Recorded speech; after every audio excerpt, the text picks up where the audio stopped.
My husband threw me out for his mistress.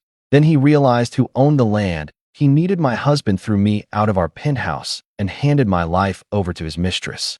All I had left was a worn-out debit card my father gave me years ago. I thought the balance was zero. I had no idea that card would make a bank manager turn pale with fear. I came home from caring for my sick mother to find my key fob didn't work. When the door finally opened, it wasn't my husband, Kwesi, who greeted me warmly. It was a stranger in my silk robe. "You're back already?" Kwesi said coldly, blocking the doorway. Behind him stood Ania, a young Instagram model, smirking at my travel-worn clothes. "This is over, Zelika," he said. "I need a partner on my level. You're just dead weight." He handed me a tattered duffel bag with some old clothes and threw the divorce papers on top. "I've kept the assets. You leave with nothing." Humiliated, I was escorted out of the lobby by security while Ania watched from the balcony. That night, homeless and hungry, I remembered the old debit card hidden in my wallet. My father, a simple tobacco farmer, had given it to me before he died. An anchor, he had called it. Only use it if your ship is sinking. My ship wasn't just sinking, it had been torpedoed. The next morning, I walked into Heritage Trust. The teller, Kofi, looked confused by the ancient card. But when he checked the system, his face went white.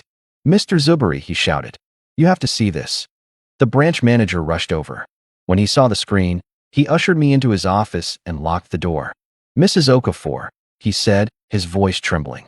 "This isn't a savings account. It's a master account for Okafor Legacy Holdings LLC. My father hadn't just been a farmer. He was a genius land broker.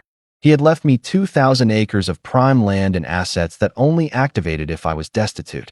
Make them regret it," his letter read. I wiped my tears. "I need to hire a consultant. The best one." I hired Seek, a ruthless financial fixer known as the Cleaner. We spent 2 weeks restructuring the company while I transformed from a discarded wife into a CEO. Meanwhile, Kwesi was desperate for a new contract to fund his lavish lifestyle. He needed land for a massive project in South Georgia. He was invited to pitch to the landowner. He arrived at my new estate, arrogant and confident.